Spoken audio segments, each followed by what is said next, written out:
Hello बच्चों, how are you all. Welcome on my YouTube channel the learning path. तो बच्चों, हम आज स्टार्ट करते हैं ICSE 10th class third term का सिलेबस स्टार्ट कर रहे हैं। तो उसमें फर्स्ट चैप्टर है सर्कल, तो इसी से स्टार्ट करेंगे। तो बच्चों, सर्कल के बारे में कुछ टर्म्स क्लियर कर लेते हैं। जैसे कि सभी बच्चों को मालूम ही है कि सर्कल क्या है। Circle is a round figure और सर्कल का एक सेंटर होता है। ठीक है, सर्कल का सेंटर होता है। सेंटर वो पॉइंट होता है जहाँ से सरकमफ्रेंस पर किसी भी पॉइंट पर सेम डिस्टेंस होता है। सर्कल का सेंटर जैसे कि ये पॉइंट है, इसे सर्कल का सेंटर बोलते हैं। और इससे जो सरकमफ्रेंस पर कहीं भी हम कोई पॉइंट ले लेंगे तो सेम डिस्टेंस सेम होगा सभी पॉइंट्स का। जैसे कि सेंटर, सर्कल का सेंटर O है और एक पॉइंट हमने सरकमफ्रेंस पर ले लिया है A, तो OA जो है इसे क्या बोलेंगे, इसे रेडियस बोलेंगे। ठीक है, ये सर्कल का रेडियस होगा। तो बच्चों, इसमें आपके कुछ टर्म्स गिवन हैं, जैसे कि आर्क हैं, सेगमेंट्स हैं, तो इन्हें हम क्लियर करेंगे। तो बच्चों, आर्क क्या है? Arc of the circle. तो बच्चों, किसी भी सर्कल में part of the circumference, part of the circumference जैसे कि ये है। ठीक है, इसे हम नेम देंगे, ये AB है। ठीक है, ये जो AB है ये आर्क है। कहाँ है? सर्कल के सरकमफ्रेंस पर। जो आर्क है सर्कल नहीं, सर्कल के सरकमफ्रेंस को टू पार्ट्स में डिवाइड करती है। ठीक है, सर्कल के सरकमफ्रेंस को टू पार्ट्स में। जैसे कि ये AB है, तो बच्चों आर्क टू टाइप्स की होती हैं। जैसे ये AB आर्क है तो टू टाइप्स की होती हैं, माइनर आर्क और मेजर आर्क। माइनर होती है छोटी आर्क, ये जो AB है ये माइनर आर्क है, और ये जो है ये मेजर आर्क है। जैसे कि हम इसे ऐसे लिख सकते हैं, ये माइनर आर्क है और ये मेजर आर्क है। ठीक है, तो बच्चों नेक्स्ट है कॉर्ड। तो बच्चों कॉर्ड क्या है? जैसे कि आर्क जो है वो सरकमफ्रेंस को टू पार्ट्स में डिवाइड करती है, अनइक्वल पार्ट्स में। ठीक है, इक्वल में भी कर सकती है, बस सरकमफ्रेंस को ये डिवाइड करती है टू पार्ट्स में। तो जो कॉर्ड है, ये कॉर्ड है, जैसे कि ये सर्कल है और ये AB कॉर्ड है, ये सर्कल को टू पार्ट्स में डिवाइड करती है। ठीक है, टू पार्ट्स में डिवाइड करती है, सरकमफ्रेंस को भी करती है और सर्कल को भी करती है। जो कॉर्ड है अनइक्वल, इससे क्या बनता है? कॉर्ड जो है अनइक्वल आर्क्स फॉर्म करती है। जैसे ये माइनर आर्क है और ये मेजर आर्क है। ठीक है, जो कॉर्ड है वो सर्कल को टू पार्ट्स में डिवाइड करती है। इन टू पार्ट्स को क्या बोलेंगे? टू पार्ट्स को बोलेंगे सेगमेंट्स। जैसे कि ये मेजर सेगमेंट है, जो बड़ा वाला हिस्सा है सर्कल का वो मेजर सेगमेंट होगा, और जो छोटा वाला है वो होगा माइनर सेगमेंट। ठीक है, तो आर्क जो है वो सरकमफ्रेंस को टू पार्ट्स में डिवाइड करती है। ठीक है, और जो कॉर्ड है वो सरकमफ्रेंस को भी डिवाइड करती है और सर्कल को टू पार्ट्स में, टू सेगमेंट्स में डिवाइड करती है, मेजर और माइनर सेगमेंट। ठीक है, तो बच्चों ये हमारे सेगमेंट्स हो गए, angles in the same segment. Okay, next है angles in the same segments.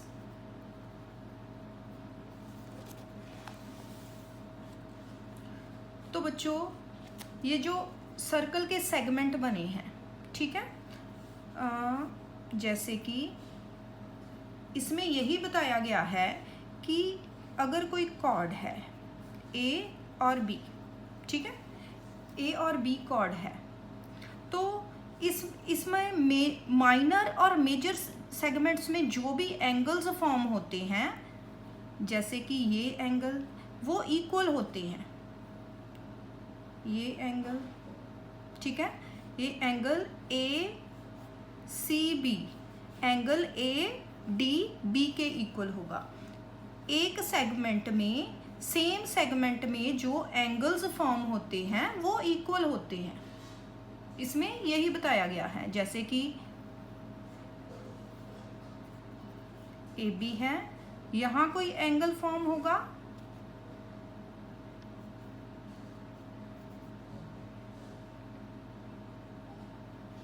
तो वो इक्वल एंगल्स हो गए। चाहे एक सेम सेगमेंट में फॉर्म होने वाले एंगल्स इक्वल होते हैं, ठीक है। Angle in the same segment में हमें यही बताया गया है कि माइनर या मेजर सेगमेंट में जो भी एंगल्स फॉर्म होंगे वो इक्वल होंगे।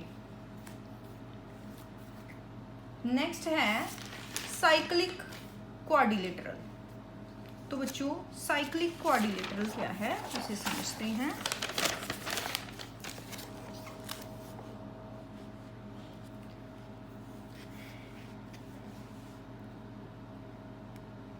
साइक्लिक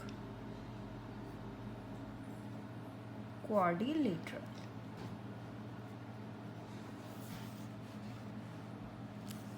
ठीक है।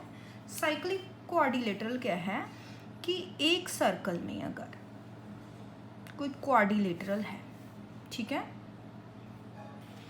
अगर उसके वर्टिक्सेस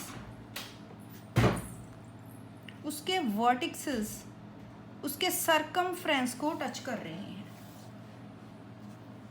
अगर क्वाड्रिलेटरल के वर्टिक्सेस उसके सर्कल के सरकमफ्रेंस को टच कर रहे हैं, तो इसके लिए क्या प्रॉपर्टीज में गिवन है कि इसके ऑपोजिट एंगल्स का सम 180 के इक्वल होगा। जैसे कि ये सर्कल है, इसमें ये क्वाड्रिलेटरल है ए बी सी डी, ठीक है। तो इसकी प्रॉपर्टी क्या है बच्चों कि एंगल जो है, जो एंगल ए है, इसका ऑपोजिट एंगल क्या है सी, तो ये इन दोनों का सम 180 के इक्वल होगा, ठीक है।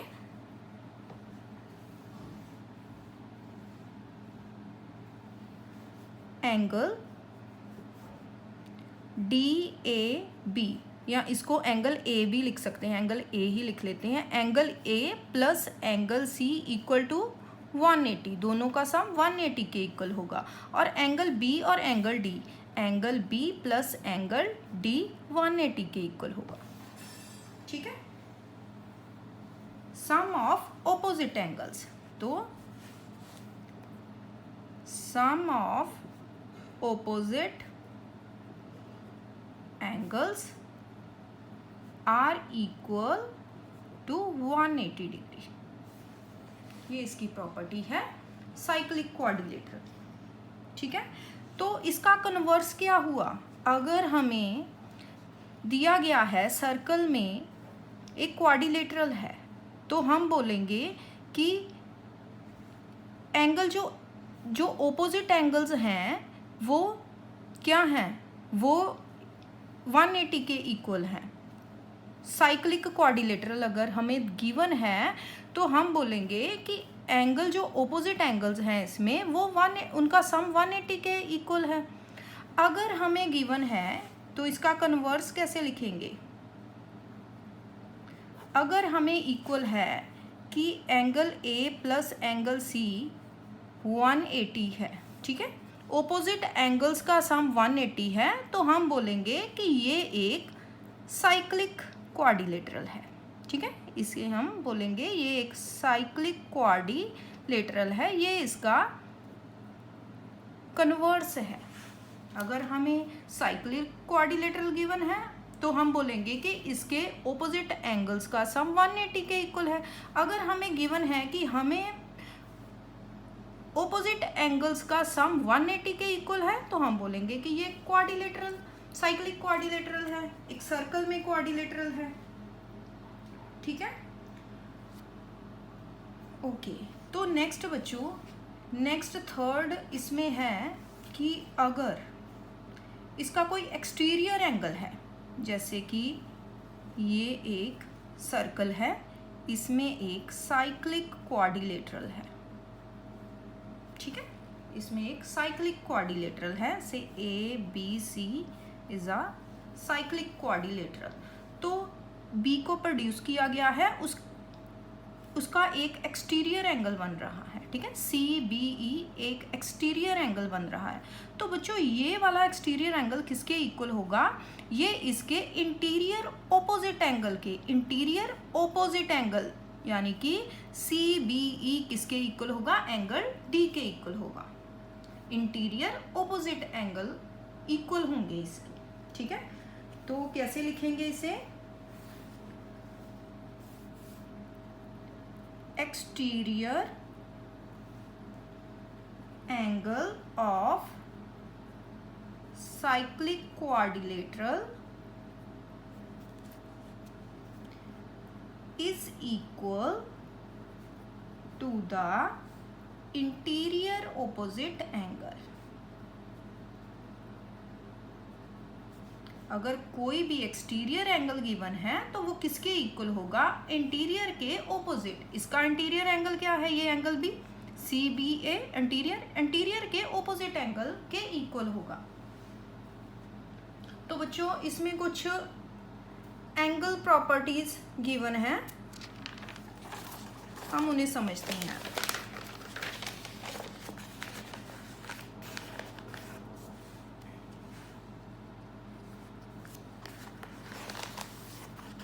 एंगल प्रॉपर्टीज,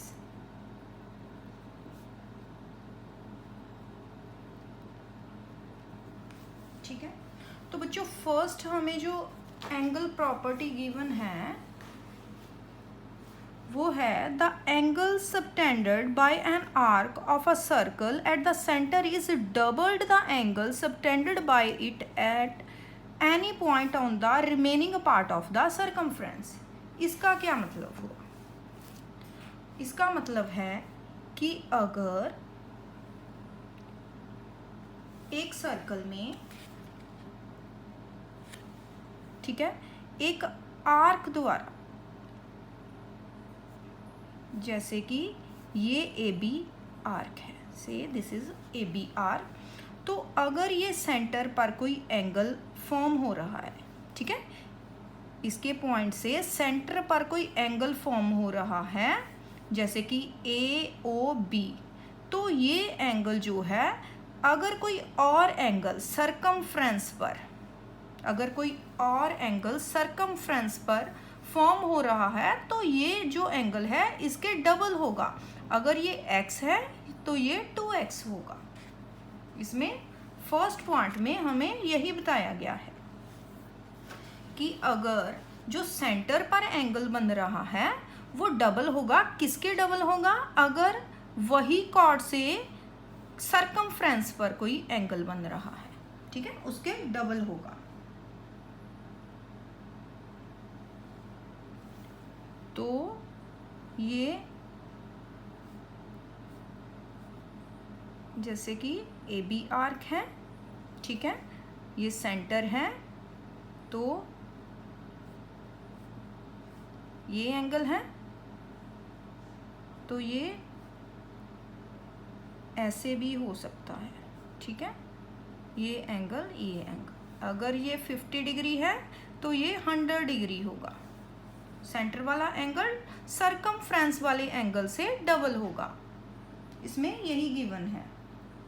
तो अगर कोई रिफ्लेक्स एंगल बन रहा है, अगर मेजर आर्क है, अब देखो ये जो ए बी है, ये वाली ए बी, ये मेजर आर्क है, ठीक है, मेजर आर्क है, तो ये सेंटर पर जो एंगल फॉर्म कर रही है, ये जो रिफ्लेक्स एंगल, ठीक है, रिफ्लेक्स एंगल कौन सा होता है, जो 180 से बड़ा होता है। तो ये जो ए बी मेजर आर्क है, ये जो सेंटर पर एंगल फॉर्म कर रही है, ठीक है। तो जो दूसरा कोई एंगल होगा, जैसे कि ये ऐसे, यही ये इन्हीं पॉइंट से ये एंगल फॉर्म हो रहा है, तो जितना ये एंगल होगा ये उसका डबल होगा। अगर ये y है तो ये 2y होगा। सरकमफ्रेंस पर बनने वाले एंगल से ये एंगल डबल होगा, ठीक है। तो बच्चों सेकेंड पॉइंट इसका है, angle in the same segment of a circle are equal. तो ये हमने पहले भी कर लिया है कि सेम सेगमेंट में बनने वाले एंगल्स इक्वल होते हैं। जैसे कि ये पी क्यू आर्क है, ठीक है, ये पी क्यू आर्क है। तो ये जो इस पर जो एंगल्स फॉर्म होंगे सेम सेगमेंट में, तो वो इक्वल होंगे। अगर ये x है तो ये भी x होगा। ये हमने पीछे भी समझ लिया है इसको, ठीक है। तो नेक्स्ट है इसका थर्ड है, angle of a semi circle. Angle in a semi circle is a right angle. तो बच्चों इसका क्या मतलब हुआ कि अगर ये सर्कल है तो सेमी सर्कल, ठीक है, सेमी सर्कल में ये इसका डायामीटर हुआ, डायामीटर पर बनने वाले A B is a diameter. तो सेमी सर्कल इसने फॉर्म किया, तो सेमी सर्कल पर बनने वाले जितने भी एंगल्स हैं वो राइट एंगल होंगे, 90 डिग्री के इक्वल होंगे। कोई भी एंगल बन सकता है, ठीक है, कोई भी एंगल जो फॉर्म होगा वो 90 डिग्री के इक्वल होगा, राइट एंगल होगा।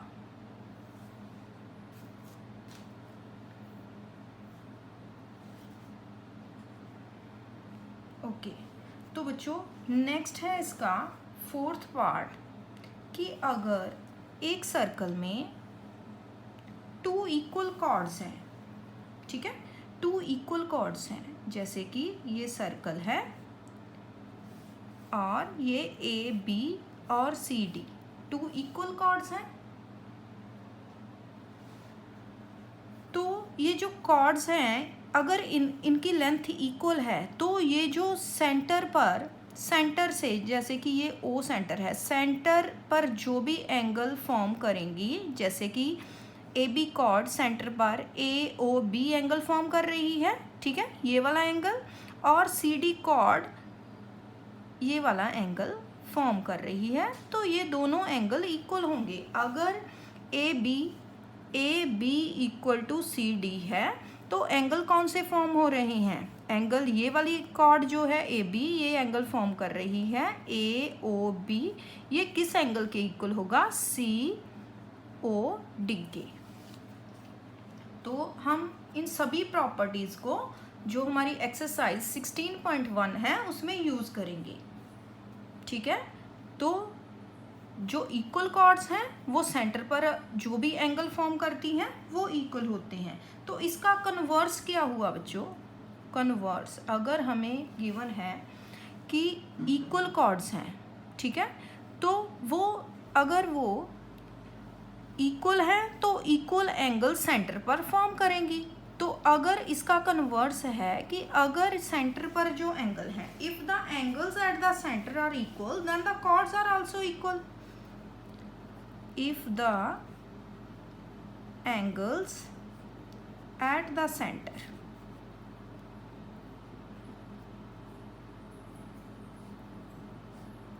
equal then the chords are equal, also equal। इसका कन्वर्स है कि अगर ये सेंटर पर एंगल्स इक्वल बन रहे हैं तो ये जो कॉर्ड्स फॉर्म कर रही हैं, ये एंगल्स बना रही हैं, तो ये भी कॉर्ड्स भी इक्वल होगी। ये इसका कन्वर्स है। ठीक है।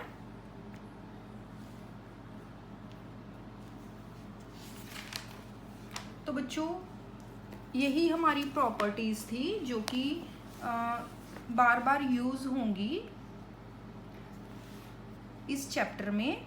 तो सर्कल की प्रॉपर्टीज़ और उससे बनने वाले सरकमफ्रेंस पर, सेगमेंट्स पर बनने वाले एंगल्स के बारे में हमने समझा है।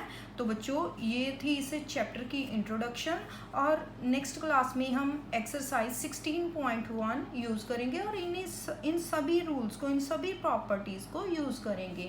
Thanks for watching.